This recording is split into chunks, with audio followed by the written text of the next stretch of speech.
very pleased to welcome today's guest, Rabbi Yaakov Shapiro. Rabbi, welcome to the show. It's good to see you again. And of course, we have Lee with us as well. How you guys doing? I'm doing good. Thank Great. you for having me again. Wonderful to see you, Wonderful Rabbi. to have you back on the show. Lee, can you, for a moment, just tell everybody, you've known Rabbi Shapiro for many years. You introduced me to Rabbi Shapiro. Give us a little background on how you guys met, and then, Rabbi, if you could tell our audience what we're going to talk about today, I think that would be excellent. Well, a few years ago, I was having when I was working at Sputnik, I was having a problem. On one hand, I was seeing a lot of stuff about Israel that I did not like. But I consider myself a Zionist at that point. I really didn't know what it meant. But like a lot of Republicans, I like saying I was a Zionist. Okay. So I was seeing a lot of stuff by Israel I didn't like. And then I was thinking, well, maybe a non-Zionist, but that would make me an anti-Semite. So I bought into that. And so I was researching, because I knew I wasn't an anti-Semite. I went to school in New York. I knew a number of people who were Jewish and had no problem with that and didn't hate them or anything.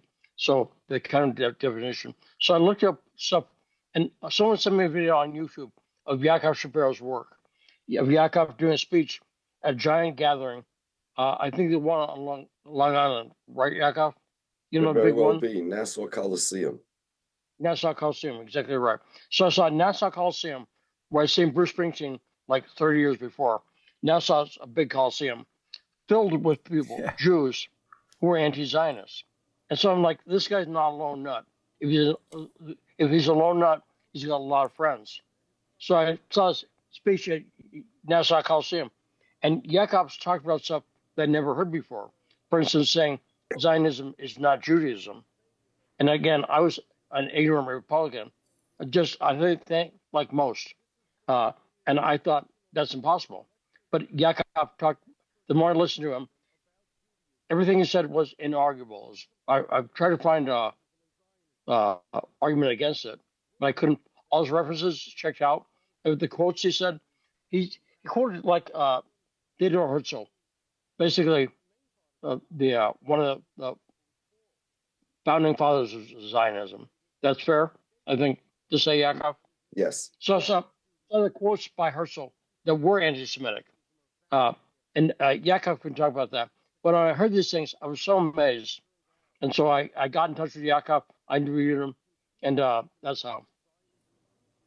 And it's a real Made sense? third rail topic, wouldn't you say, guys? I mean, it seems like no matter how you address this, it upsets someone. And I find Rabbi Shapiro to be a particular expert at addressing such a sensitive topic in a sensible and really articulate way that I've never heard anybody else do.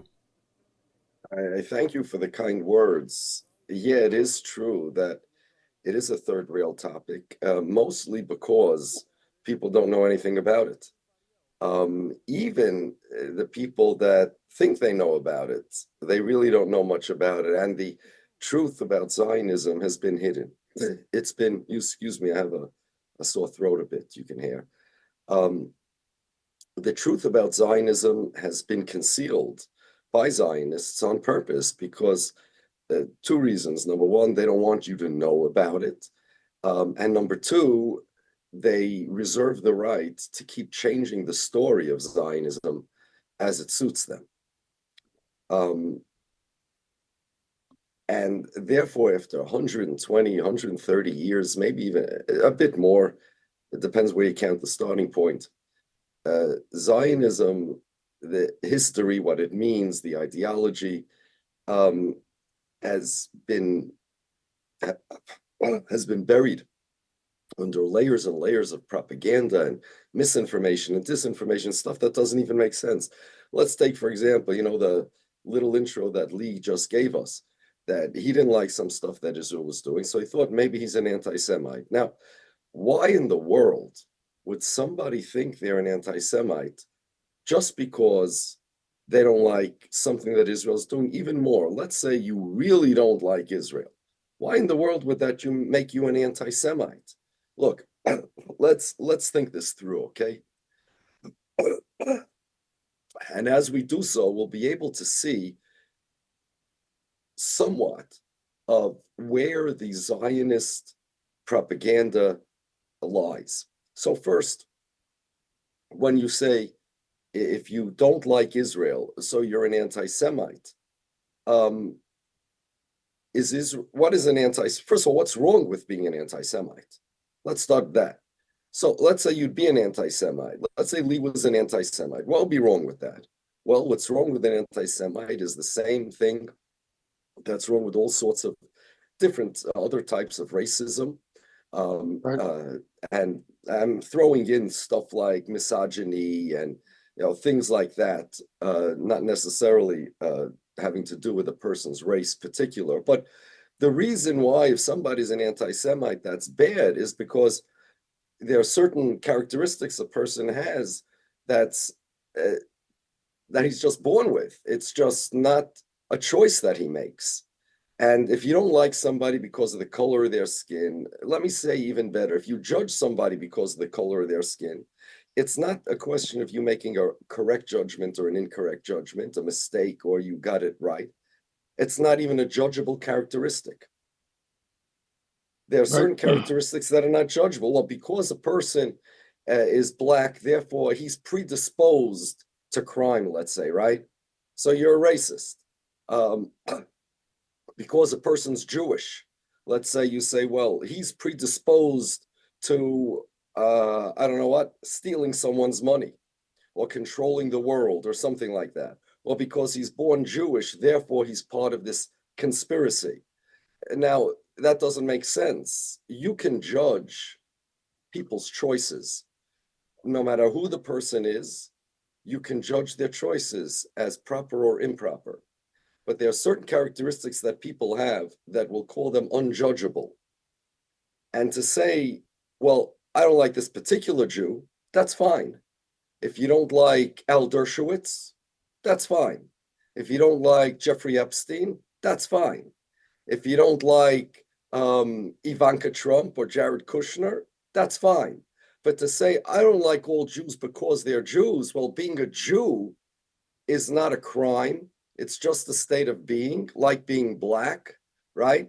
At least that's what society understands it to be. So you can't love or to judge somebody because he's Jewish. That being the case, with just a little bit of thought, how in the world would making you not like Israel become an anti-Semite? And if it does, that means there's nothing wrong with being an anti-Semite. You're not judging Israel because it's a Jewish country or the Jewish country, therefore you don't like it. That's not what you were ever saying, Lee. You were saying you don't like Israel's behavior. And since I don't like Israel's behavior, Israel's a country.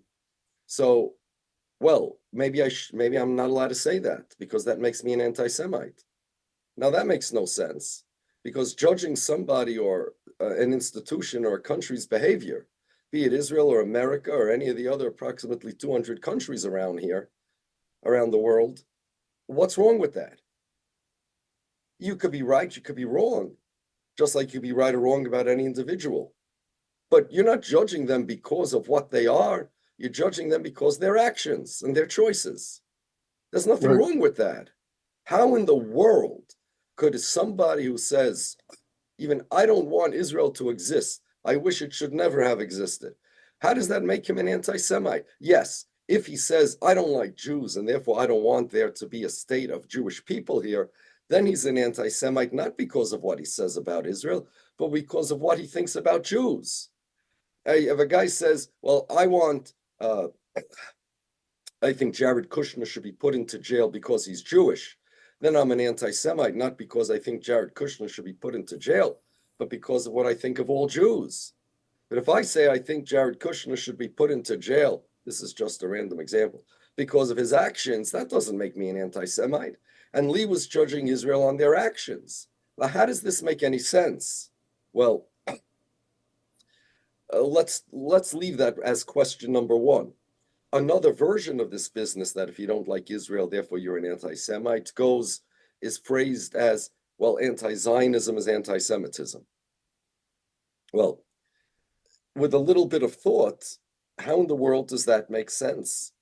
Zionism, like all things with the suffix ism, is an ideology. You throw in Judaism also, it's an ideology, a religious one, as Zionism is not a religious one.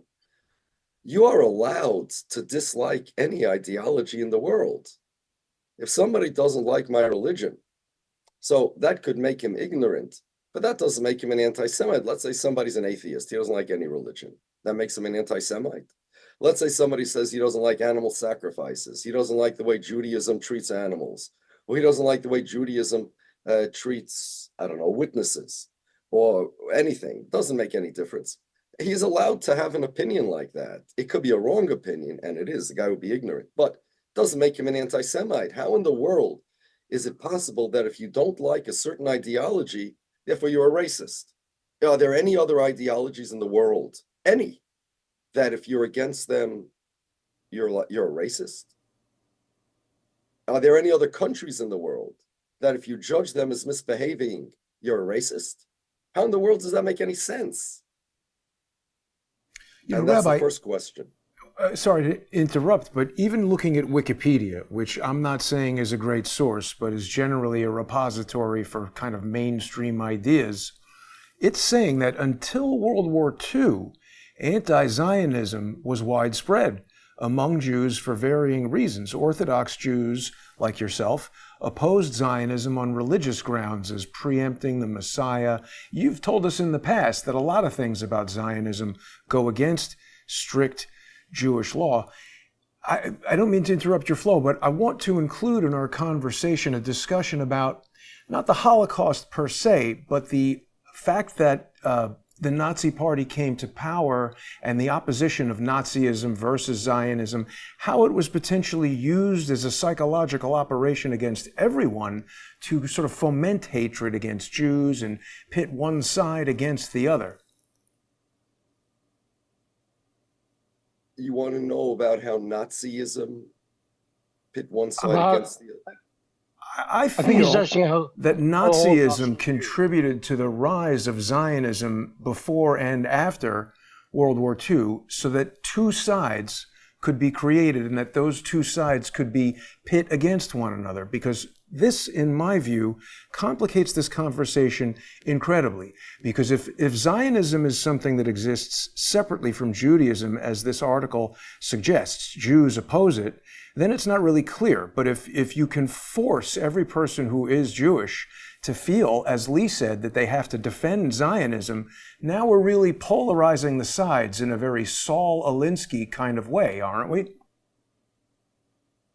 Right. If I give you my word, I will get to there if you, Sure. you know, let me take the steps. Please.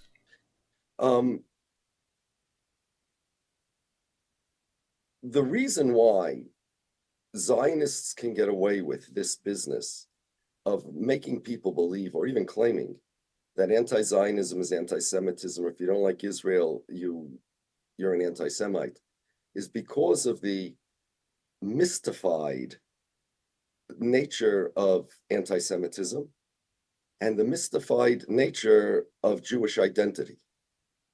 The Zionists take advantage of the fact that there are many people who don't know what a Jew is. They also don't understand anti-Semitism.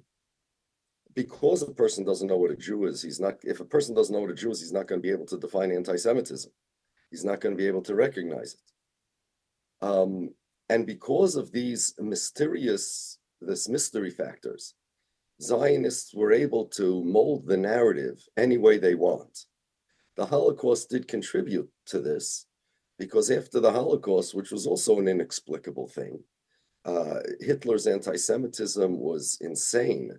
And I don't mean merely insane, that it was beyond any logical boundaries. That's true too. But it didn't make any sense. Why would Hitler hate Jews?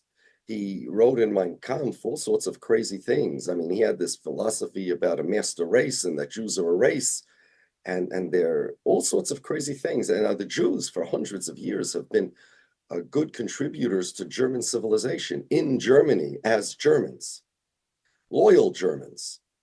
And yet Hitler literally took resources that should have been going to his fighting World War II and instead directed them to killing the Jews. He was so obsessed with this, and he wrote a book, his Mein Kampf, and he made speeches all about it. He created this insane philosophy.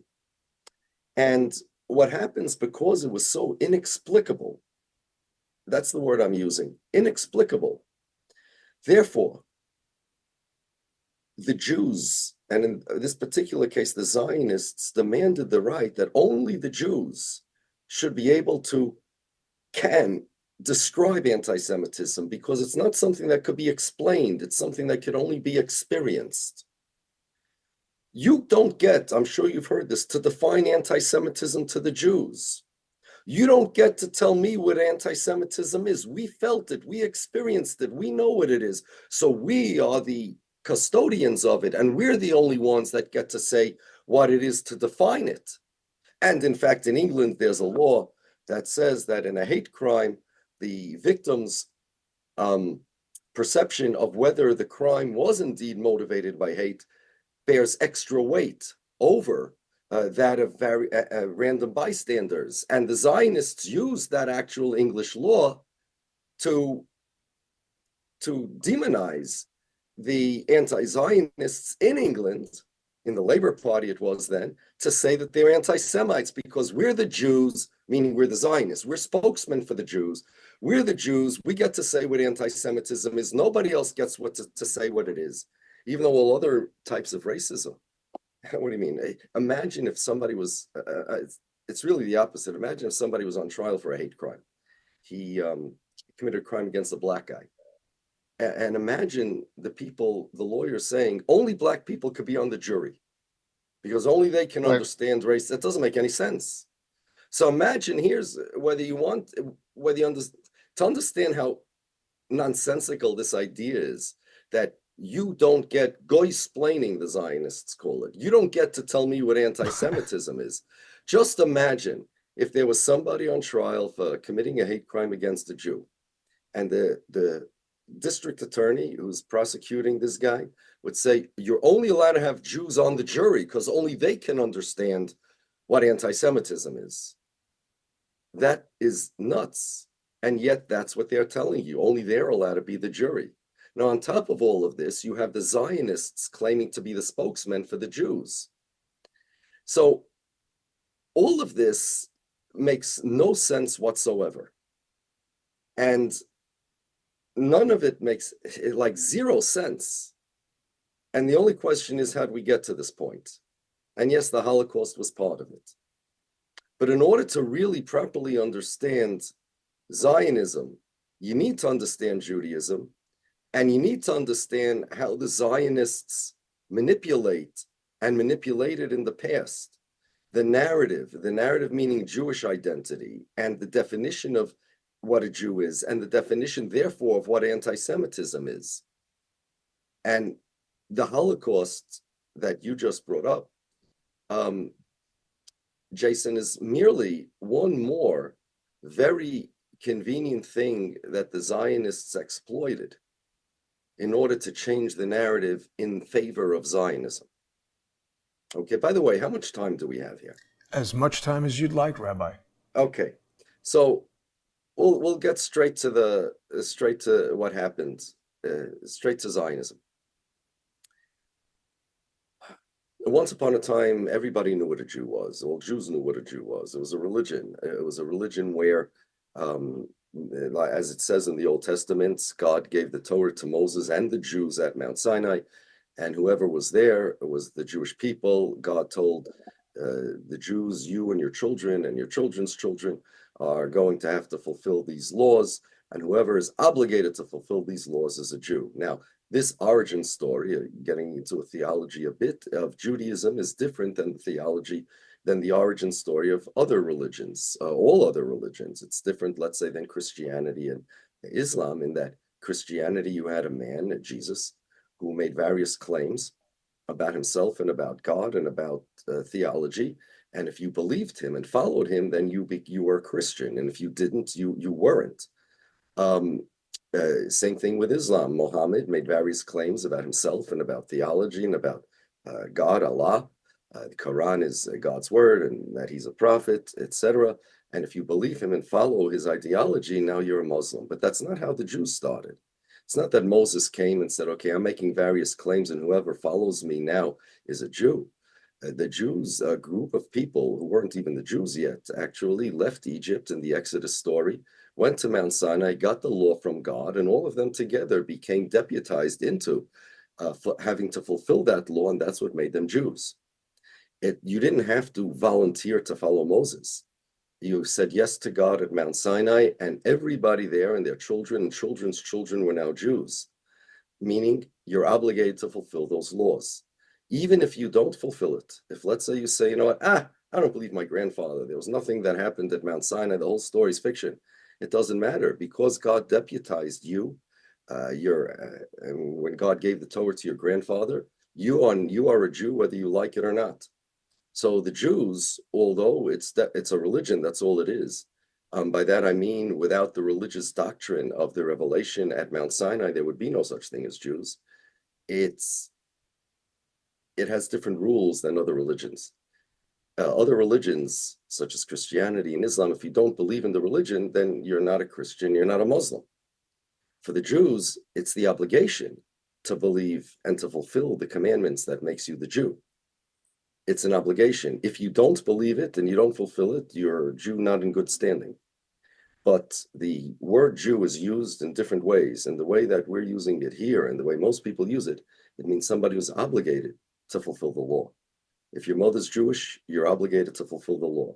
It's the religious obligation put upon you by the religion of Judaism. If somebody has that religious obligation, he's called a Jew. You with me so far, guys? Absolutely. Yep. Okay. Yep. Makes sense. Now, the Jews, for many centuries, were the only religion besides Christianity in Europe. There was no critical mass of Muslims in Europe.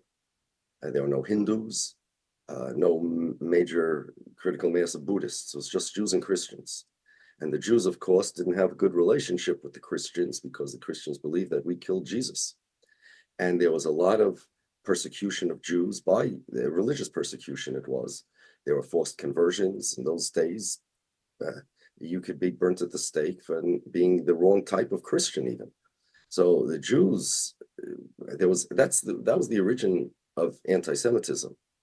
There were all sorts of bad things said about the Jews. They're synagogue of Satan and God killers and Messiah killers and stuff like that. And that really planted the seeds of anti-Semitism. The Jews in Muslim lands, and the Jews were in the Middle East before Muslims. And by that I mean before Islam began. The Jews were in Bavel, which today is Iraq, before there was a Muhammad.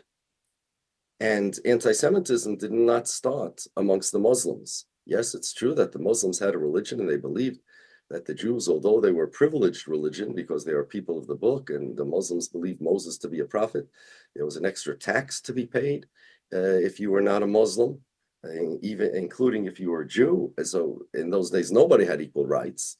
And the taxonomy and the hierarchy of rights was based mostly on religion more than anything else.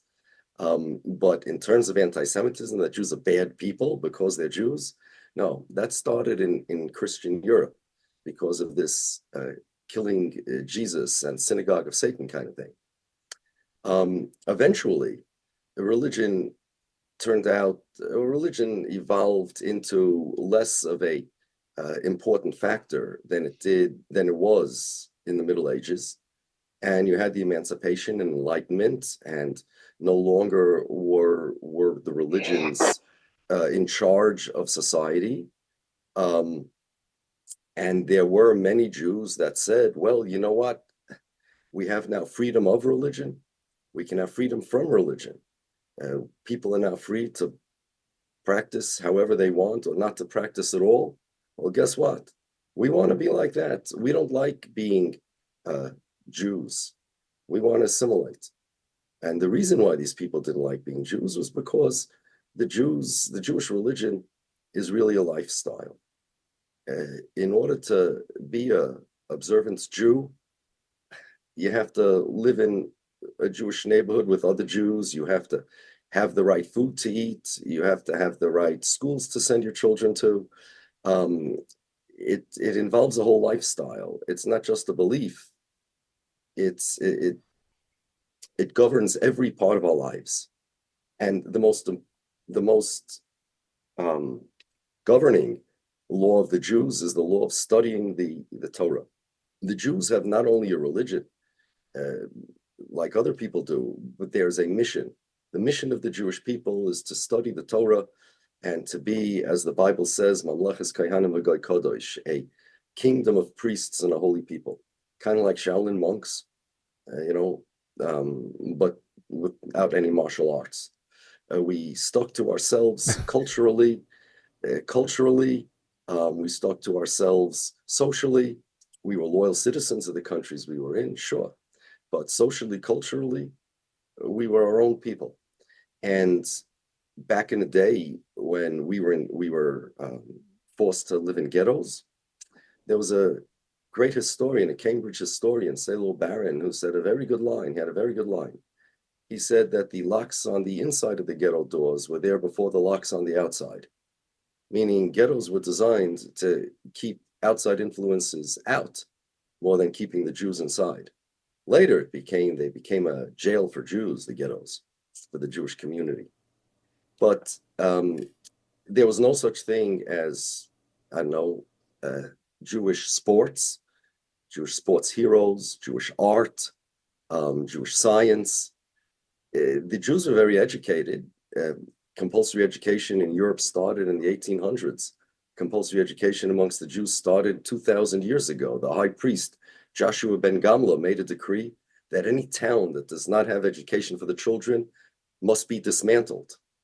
You cannot have a town without an educational system. Dismantle the town or ostracize it. There are two versions of the decree, one of the two. Either you ostracize the town or you dismantle the town. And nonetheless, the Jews put their talents and their knowledge into fulfilling their mission, which was kingdom of priests and holy people, studying the Torah all the time. Today, we do the same thing. We live in a more modern world, and there's all this technology, and we're more connected with each other. There's no ghettos. Even if I was in a ghetto, we have Zoom, so I can communicate with you. But still, the Jews have, their own neighborhoods, the Orthodox Jews, and their own, because they have to. It's very hard. It's difficult. It's doable, but it's difficult to be a Jew not in a non-Jewish enclave. Rabbi, may I ask you a question? I'm sorry to interject, but I know people in the comments here have a lot of questions, and we have observed what you're talking about, Jewish neighborhoods and the enclaves and all of that. Just to step to a peripheral subject for a moment, there was this really confusing situation. I think it was with the Chabad, where these 13 young men have now been charged with this melee related to digging tunnels. Did anybody ever find out what this was all about? Yeah, everybody knows what that was all about. It's nonsense. There were these kids that wanted to expand the there's a synagogue there, and there's a Jewish center, you can call it, for lack of a better term, okay? The Chabad Jewish Center, World Jewish Headquarters, a Jewish center. And they were just digging tunnels in order to expand the square footage of their center. That's all. That's all they were doing. There was nothing. They were not charged with any crime.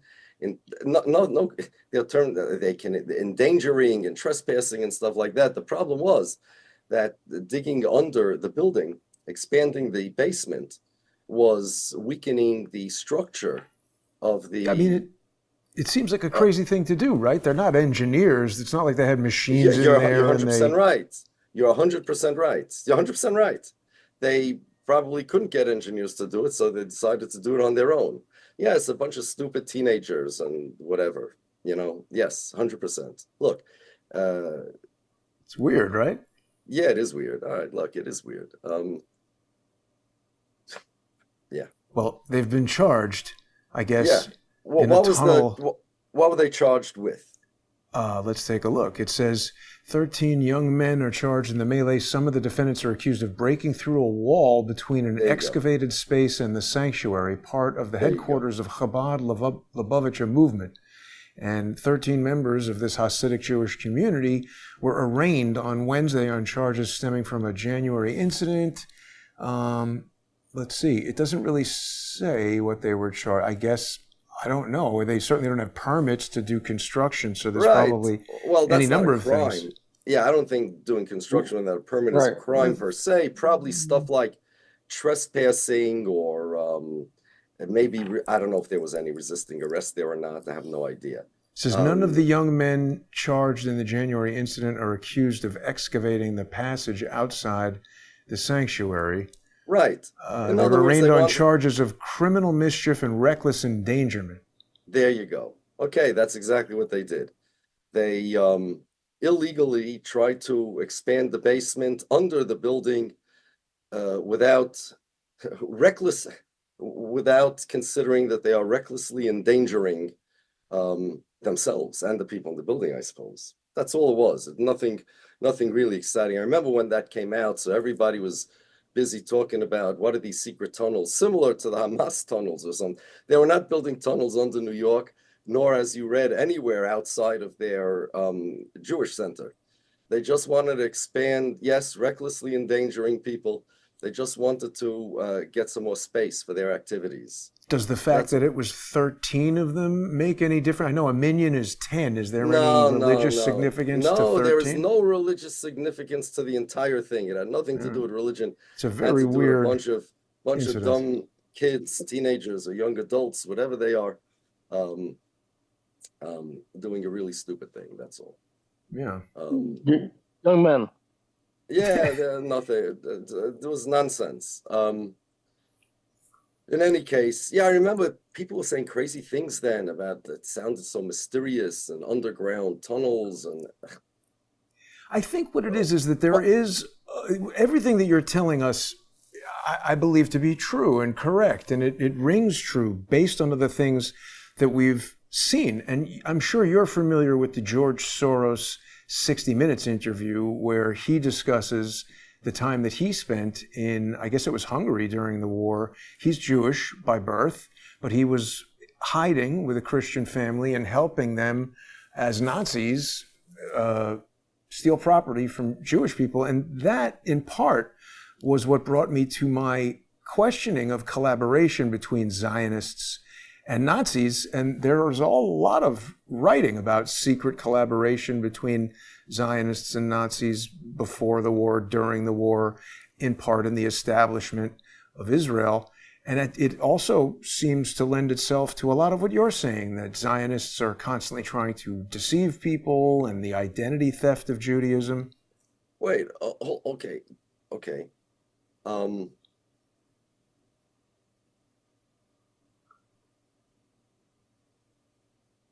the deception of the Zionists is not the same as what George Soros described.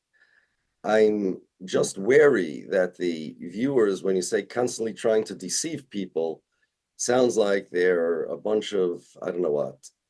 I misunderstood. I thought that you said Zionists were changing the definition. They were, that's true, but regarding that narrative, it's not the comparison to George Soros, who collaborated with the Nazis by force, by the way. The Nazis forced Jews by threat of death to cooperate with them. But he seemed to be proud of it. He was smiling as he spoke about it. Well, I can't get into George Soros's head. It's not one of the places that I'd like to be, even if I could get there. But that was what the Nazis were doing. The Nazis were forcing people to collaborate with them. If he volunteered to do it, then that's another level of, well, that was a bad thing. That was a terrible criminal thing. Although I got to tell you, let me ask you, if George Soros was not Jewish, would you look at it as less of a problem? I think that when Look, I think obviously anybody who engages in the mass extermination of anybody is a psychotic maniac involved in something that is the maximum level of reprehensible. But I think there is a bit of an enhancement there when you are using deception. And like, in other words, if you're Jewish and you go to other people who are Jewish and say, hey, listen, we got to get out of here and I'm going to rescue you, and then you lead them to death by tricking them, I do think that's worse. Yeah, yes, deception is worse, I agree, but let's say he was not a Jew and did a different type of deception. I don't know, Ponzi scheme. Or he talked them into making bad and fake investments or something like that. In other words, my question is, because he's Jewish and he did this against other Jews, does that make it worse? I think maybe. Okay, now here's the question. Why? What is the connection between one Jew? Why does George Soros? I'm not a fan of George Soros or any of these guys, but why would one Jew owe loyalty to another Jew? I just think as fellow humans, we owe loyalty to not deceive each other. And when you rely on some inherent aspect of yourself to deceive someone else, it just seems particularly reprehensible to me. Yes, but you just said that the fact that he's Jewish and was doing it against his fellow Jews makes it worse. I think so. So it's why? Just my instinct. I don't know. It just makes me feel that way as soon as I hear about it. I'm like, wow. Right, there you go. And see, these are the type of instincts that the Zionists exploited. What is the connection between one Jew and another Jew? And that depends upon what the definition is of a Jew. Well, let me rephrase, Rabbi. Forgive me for interrupting, but to answer you more precisely, I think this might come from some personal experiences that I've had. For instance, I worked in Hollywood as a cinematographer and a camera technician and a director and other things for quite a while. And there would be occasion where people would come to me, I'm not going to name any names, and it's nobody that anybody's ever heard of, but they'd come to me and say things like, oh, you and me are the only two Jews on this production, and so let's do this or that. And I'm going to help you. And I'm just like, listen, I'm not into any of that. I don't know you. And I don't just inherently form an alliance with somebody on the basis of the fact that they come to me and say they're Jewish and I'm Jewish and we should do something together. I think when someone relies on that, I just resist that because it feels like there's a deception coming. And I feel like that's what Soros was doing, that he relied on that sort of inherent camaraderie that many Jewish people feel and took advantage of it. I think it's the taking advantage that I dislike so much. Right. So you could take advantage of people in various different ways. If somebody trusts you, that they trusted Bernie Madoff, because they thought he was a good investor. That's how Ponzi schemes work, right? You always exploit somebody's trust. The question that I'm addressing is, what is the connection between one Jew and another? I'm a lefty. I have black hair, I have brown eyes. Do I have any specific loyalty or special loyalty to all the other left-handed? You mean you write left-handed? You're not on the left of politics. Yes. Correct.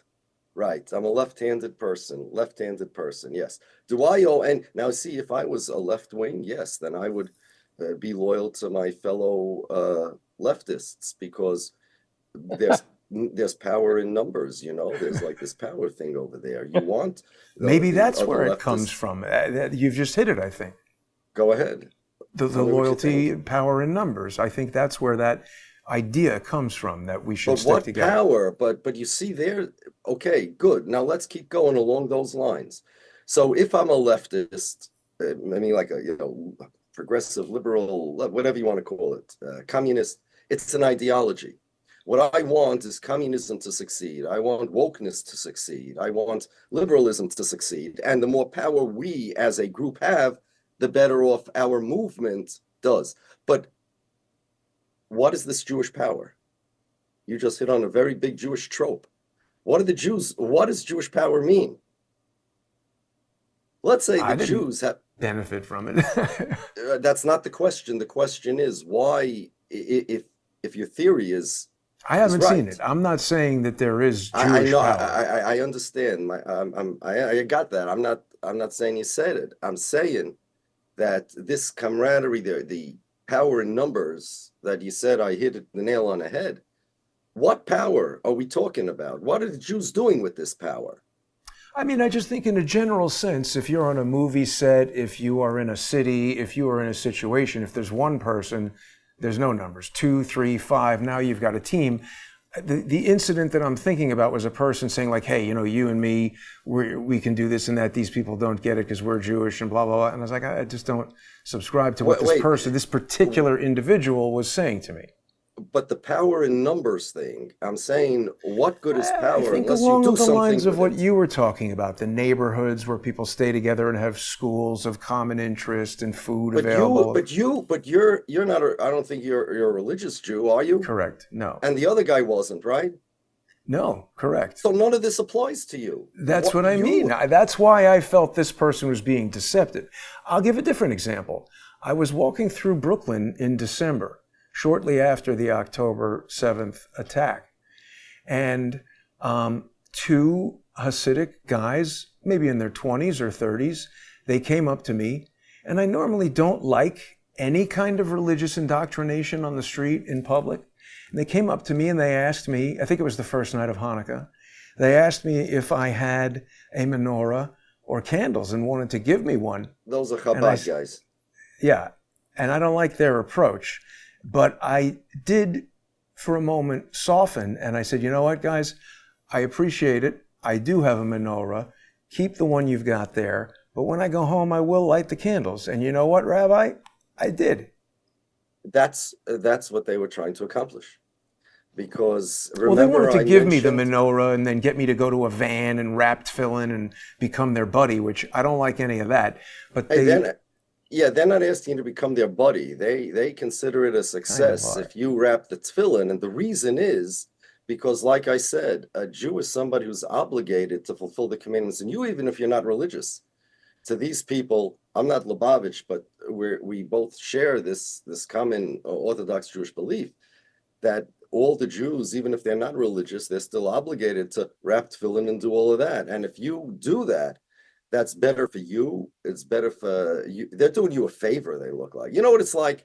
It's like the guys that come over to you in the street. Let's say there would be such people and say, okay, you want a free vaccine. You know, the guys who are offering free COVID vaccines on the street. Yeah, I'm not into any of that. That's fine. That's fine. You're fully entitled not to be into it, but their motivation is not for you to become their buddy. What they want is for you to get that vaccine, and that's how they're looking at the tefillin for you, because you are obligated even if you don't fulfill it. You see? I did the menorah. There you go. The menorah, the tefillin, whatever it is. And they went home and they probably said to each other, you know what we did today? We got a guy to, well, they didn't know. To light the menorah. They didn't know that I did it, but they were doing their duty. We may have gotten, well, if they're listening to this now, they're going to say that. I don't See, it's similar to the guys in the street that say we gave 10 guys vaccinations today. I think those guys cash a check, to tell you the truth, after 10 vaccinations. Well, you see, that's the thing. These guys are doing it volunteer. They're doing it because of their religious beliefs, and they believe that what they're doing is a mitzvah, it's a commandment to help another Jew. You know, you come to some homeless guy in the street and you can offer him, I don't know what, a glass of orange juice, and you come to a non-religious guy in the street and offer him a menorah and tefillin.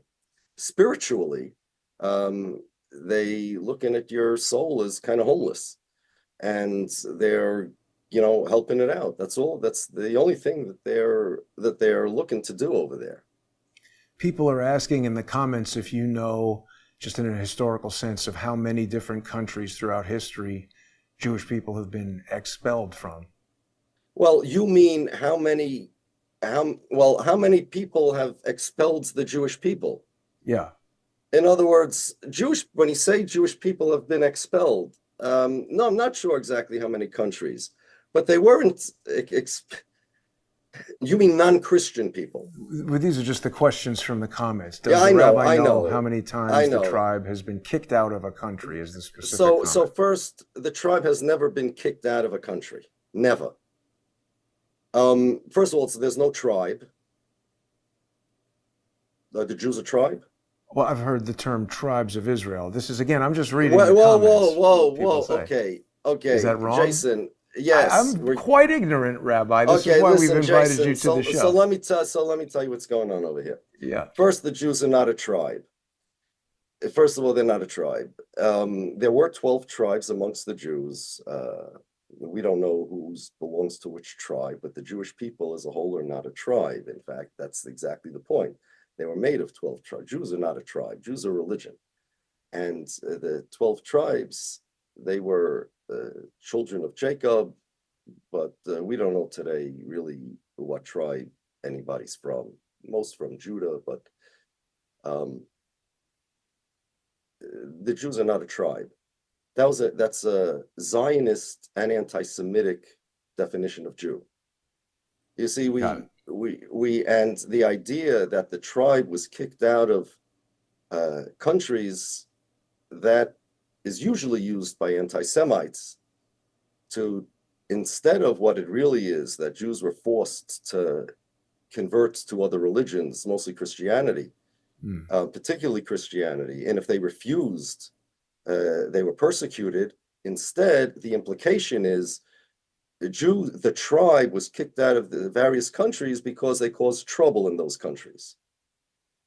I know that the anti-Semites have all sorts of numbers counting how many countries were the Jews kicked out of. And they look at it, they don't say that, Christians kicked out Jews, but rather the Jews were kicked out of so many places, as if to imply, not as if to imply, the purpose of this implication is, the reason is because they didn't accept Christianity. That's the reason. Well, it's the same thing they're doing to Donald Trump, right? 91 indictments, he must have done something, but that's not right. Really a valid way. But the question is, your questioner didn't ask why the Jews were persecuted, and they weren't even kicked out. What about the Jews that were burnt at the stake or forced conversion or put on the rack or all sorts of things? And it's all because the Jews wanted to keep their religion. That's the way it was. So Rabbi, let me ask you a question. But there are anti-Semites out there who use this the way, like you said, like the Donald Trump thing, and it's part of a conspiracy theory, and part of it is, okay, the Jews are looking for power, and they look for power, and people notice them, and then they kick them out. This is a particular type of anti-Semitic group. It's the white supremacists, the white nationalists. This is not the left-wing these are the right-wing anti-Semites, that the Protocols of the Elders of Zion type anti-Semites and the alt-right type anti-Semites, the Richard Spencer types. There are a lot of them on social media. A lot of them are actually Donald Trump fans, who constantly are trying to get people to believe that Jews are Zionists, all Jews are Zionists. And what Israel does is reflective of Judaism and the Jews, and they bring up these things to confuse and conflate the narratives in order to get people to hate the Jews. And so Rabbi, let me ask you a question. Switching from ideology to personalities, Rabbi Shimon Boteach has been in the media, the headlines a lot lately. I'll put it like that. He's been in the news a lot, but battling Ben Shapiro and Candace Owens. What are your opinion of Shimon Boteach? Shmuley Boteach. Shmuley Boteach. Forgive me. How should I put this?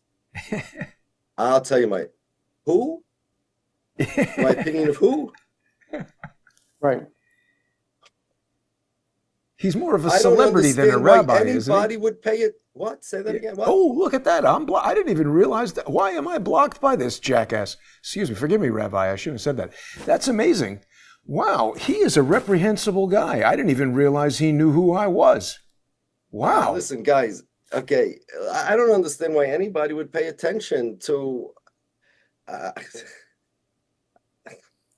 Wow.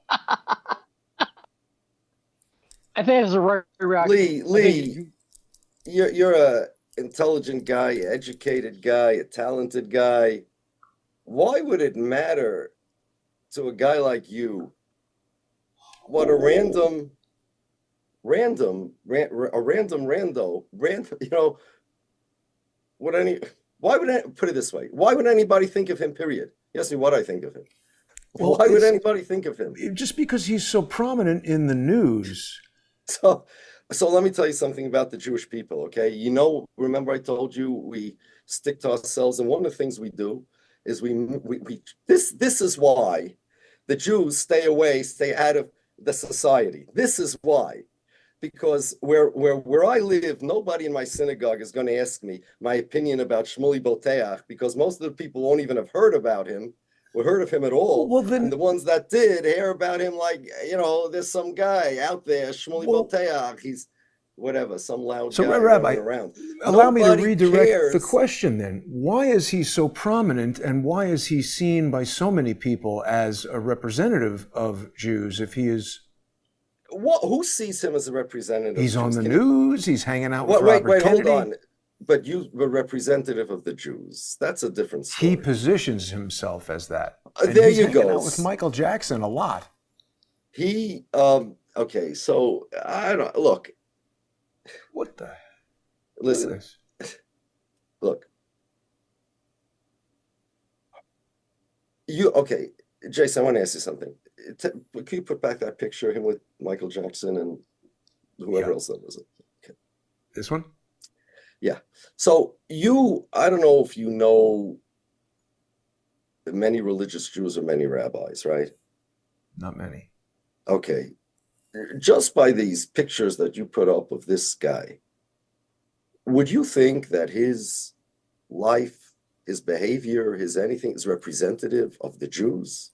No, I think he's there a disgusting individual. So he why sells dildos. Forget about disgusting, forget about all that for the moment. Just look at the stuff just look at the pictures. There's nothing wrong with being friends with Michael Jackson. No, that's not the problem but is that a representative of the Jewish community? Forget this about is problems the worst. now. Okay.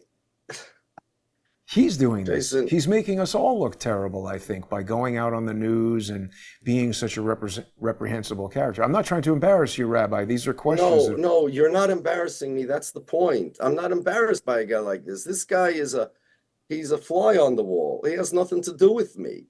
The fact that in the media world at large, which is a world that I told you the first thing, we stay out of that world. And this is why. In order that it's a world where a guy like that can be perceived as a representative of the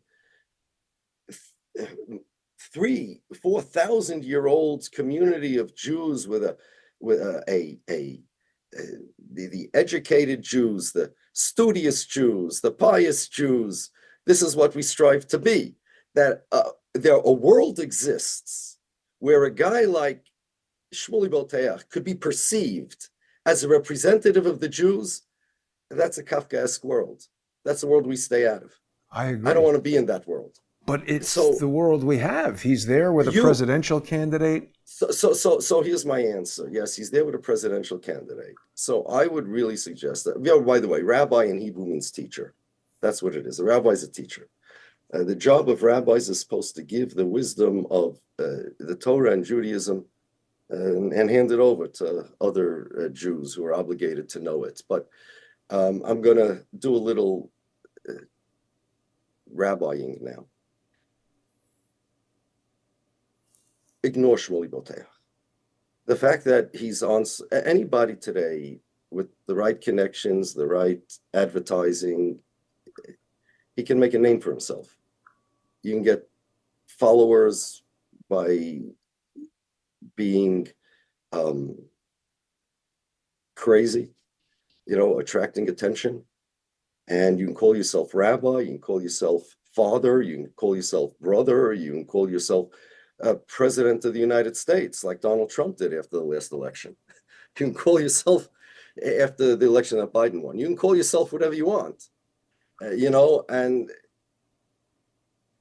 I would ignore him. It's just interesting to note that he's not ignoring me. He's aware of me and what we've said about him because he's blocked me on X.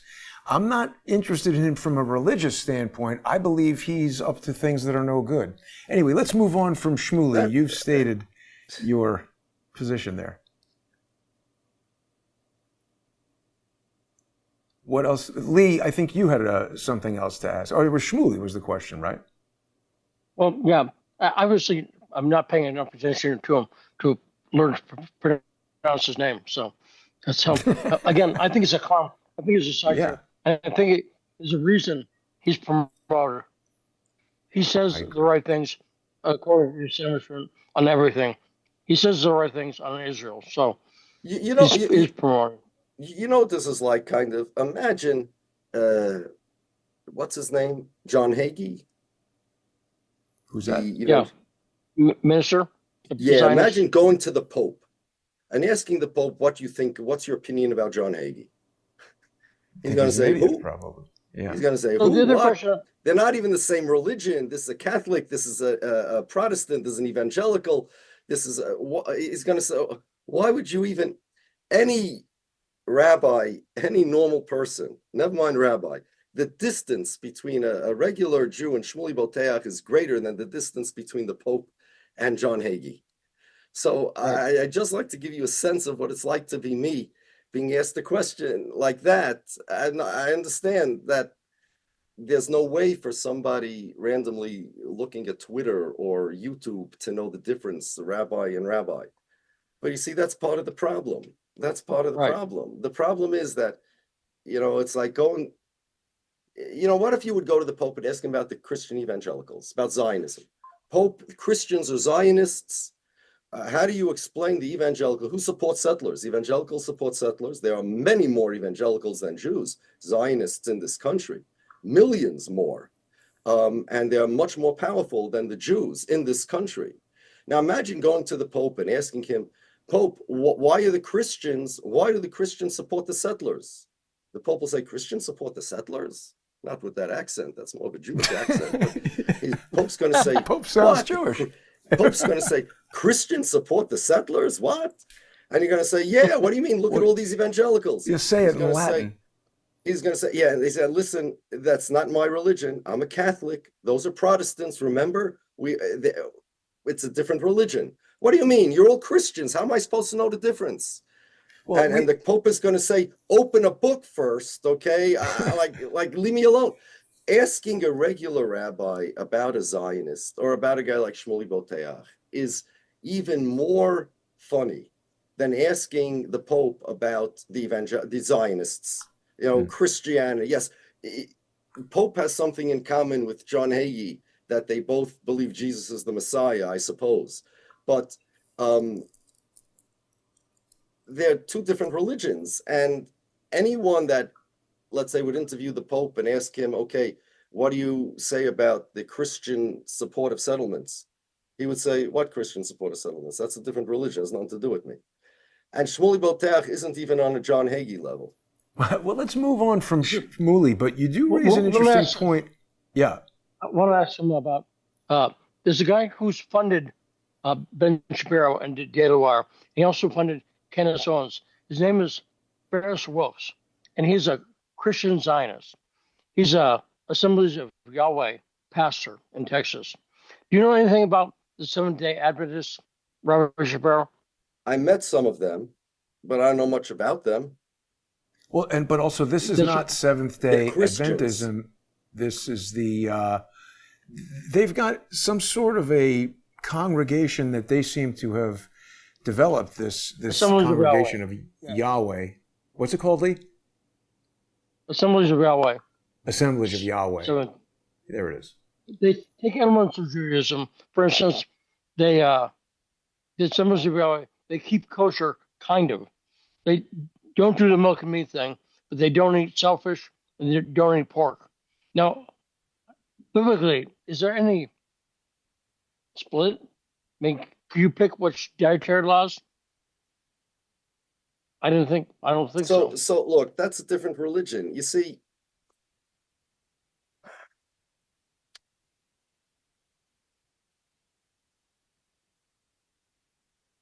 again, among the Christians, there's Catholics and Protestants. Amongst the Muslims, there's the Shia and the Sunni, right? And Right. and there are other different Christian sects, that are neither Catholic or Protestant. There are those that didn't even believe in a Trinity. There are all sorts of different religions out there, and they're all sorts of. They don't even claim to be Jews, whatever that means. But so too in the Jews, there are different religions, like Zionists and not Zionists, and we consider them as idol worshippers. But these guys don't even consider themselves Jews. I don't think so. As the first I'm hearing of these guys, but They consider themselves soldier Jews. Actually, they think they're the true Jews. Actually, I think that everybody says they're the true Jews. The Black Hebrews do. The Zionists do. The Christians came and said they're really the Jews, right? There was supersessionist Christianity. So, and everybody says that they have the real religion. You see, that's how religions work. If there are some religions that say, religion is optional, but the Abrahamic religions, as we call them, each one believes that they're the right religion. And if there are splits in the religion, like let's say the Catholics and the Protestants, each one says that they're right.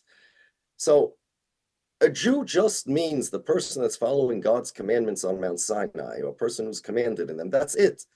There is no tribe. There is no race of Jews. There is no ethnicity of Jews. There is Ethiopian Jews, there are Yemenite Jews, there are German Jews, there are converted Jews like Ivanka Trump. Are these Jews an ethnicity? Are they all of one ethnicity? Does that make any sense? Good point. Rabbi, you've raised so many good points. I'm sensitive of our viewers' attention span and wonder if perhaps we should continue the conversation another time. We'd love to have you back. If there's anything else we haven't covered, perhaps. I don't think we covered about Zionism, but which was the topic we wanted to, but it's okay, no problem. Well, no, I mean, I don't mean to cut you off, of course, but obviously, people get antsy. Is there something that we could discuss about Zionism that might... whatever you want, whatever you like. Lee, what do you think? What should we... Because it's such a broad topic, I feel like we could have many, many shows discussing this. Actually, Rabbi Shapiro, if someone's interested in the topic, where would you send them? Is there someplace online? Zionism. Well, if somebody's interested in the topic of Zionism, I would...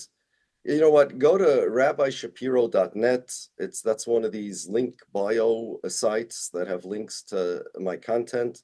You can go to my YouTube page and look at my videos, or just punch me into YouTube, because since the war in Israel broke out, I have been neglecting my own podcast and been going on other people's podcasts mostly. You can go to my podcast, committinghighreason.com. Yeah, and that's my link bio site, committinghighreason.com. And it's not 100% updated, but it's only a few months old. Punch me into YouTube, Yaakov Shapiro. Buy my book if you want. The Empty Wagon, Zionism's Journey from Identity Crisis to Identity Theft. There's a link on the link bio page. And of course, people can get it at Amazon, The Empty Wagon, Zionism's Journey from Identity Crisis to Identity Theft. It's an interesting topic, and I'm sure an interesting book. Lee, anything you'd like to ask Rabbi Shapiro before we end today's broadcast? It was always fantastic to hear from Rabbi Shapiro.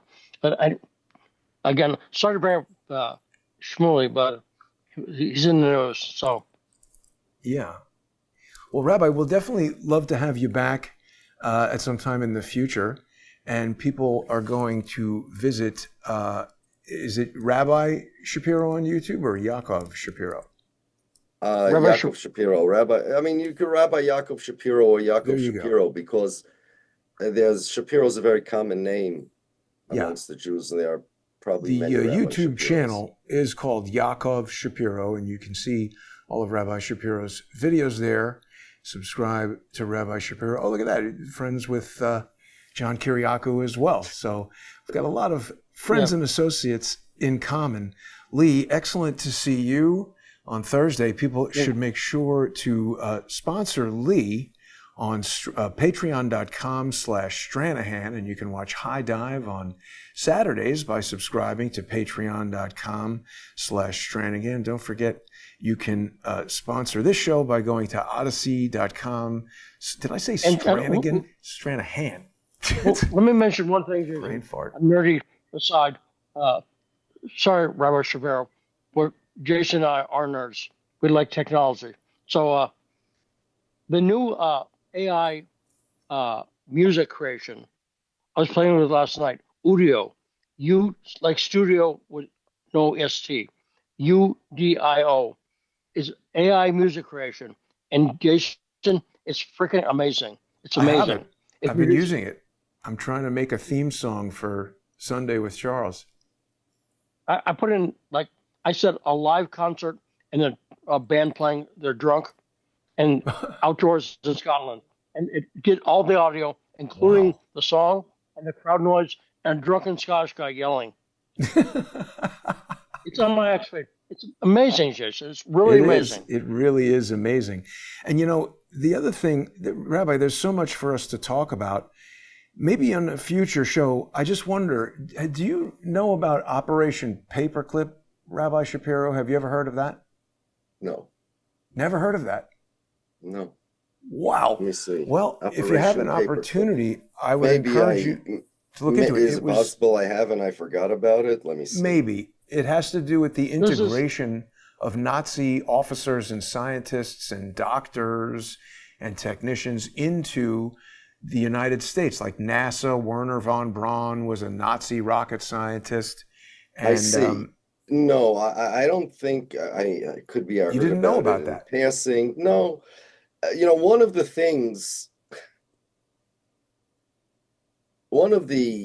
Zionist stereotypes of Jews that they established, the Zionists established a whole new type of stereotypes of Jews, is that we know everything about the Holocaust.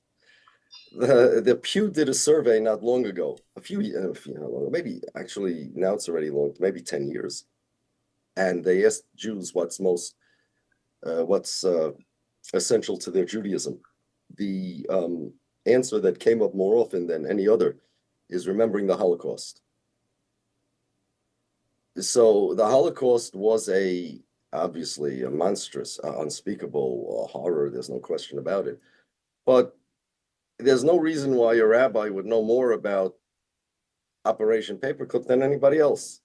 It's not. I'm not asking for that reason at all. I know, Rabbi. It's not like, but I know. I just, I have a particular interest in it because I believe there were a lot more. There's something like 1,600 Nazi scientists, technicians, doctors, intelligence officers were integrated into the United States academia, the government in different ways. And I'm very curious what the offspring of those hidden Nazis would be doing in today's society. So I don't know, perhaps in the future we'll have an opportunity to talk about that or other topics, but I really do appreciate you taking time out of your busy schedule to join us. And I want to make sure that people know that they can follow you. Are you on Twitter or X or no? Yes, I am, but it's a locked account. They can, the reason is because I'm only on there mostly for DMs. However, people can follow me. It's at Yaakov_Shapiro. Okay. I'll follow you there. And perhaps in the future we can discuss, is that it? No, that's not it. No. Yaakov_Shapiro. Yeah, it brought me to that. No. Well, that was just a Google search. Here, let's right here. There we go. Now I've got you, Rabbi. There we go. That's me, and that's perfect. and the empty wagon. Wonderful. So people can, if they want to DM you, do not troll the rabbi. We had some trolling people in the comments. There are always going to be trolls. But Rabbi, thank you for joining us. Lee, thank you again. And everybody, thanks for watching. Have a great day. Don't forget to sponsor the show, sponsor Lee, purchase the rabbi's book, and have a great day. Be safe. See everybody tomorrow.